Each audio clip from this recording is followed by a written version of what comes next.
All right, we're going to talk about pre-pitch setup as an outfielder today. This is the thinking man's game, baseball, and there's a lot of thoughts that are going to go into having a good pre-pitch setup where you're prepared to make the play. As an outfielder, your checklist is going to be from the top down: sun, wind, fence, field. So you got to go through all those elements that are going to be involved with the stadium. The sun, is it going to be in play? Where is it? Are we going to have to wear glasses, or is it a night game? Now, if it's a night game, you get into these big stadiums. Some of these parks like Toronto, you're playing in the Sky Dome, you're playing a corner outfield position, the lights are going to get into play, so you got to be aware of that. Those light standards are in play, and on some of those low line drives. The wind, obviously, is it a windy day? What's the ball going to do? Is it carrying? Is it Santa Ana conditions in Southern California or not? So you got to be aware of that. The fence, foul territory ground, where's the fence located? How much room do I have? Am I in Oakland where I could run for days? Or is it Camden Yards where it's really tight, or Fenway Park where it's tight, there's no foul territory at all? Is the fence a fence that's padded, or is it a brick wall? You know, so all these things have to go into play. And then finally it's the field, the grass. How thick is that grass? Can I charge a ground ball, or do I not have to play back? Is it freshly cut grass? You get into the major league parks where they cut that grass nice and tight and they checker it.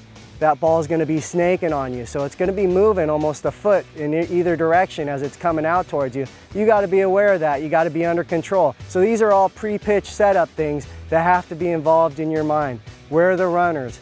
Obviously the scoreboard dictates a lot of what we do. What's the game? Who's on the mound? Who's at the plate?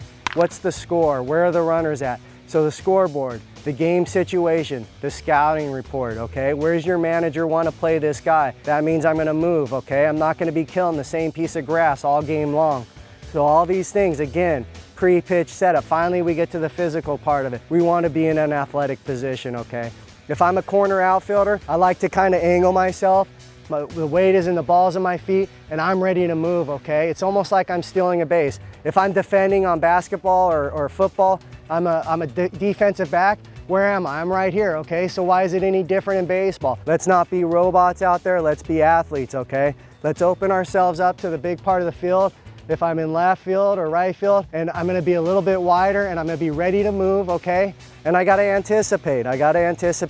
All these things will become instinctual, which will allow you to play the game at a higher level, okay? If I'm in the center field, as a setup position, I like to be a little bit more narrow as a base, instead of in those outfielders, a little bit more squared up towards home plate, because now I gotta go a little bit more both ways.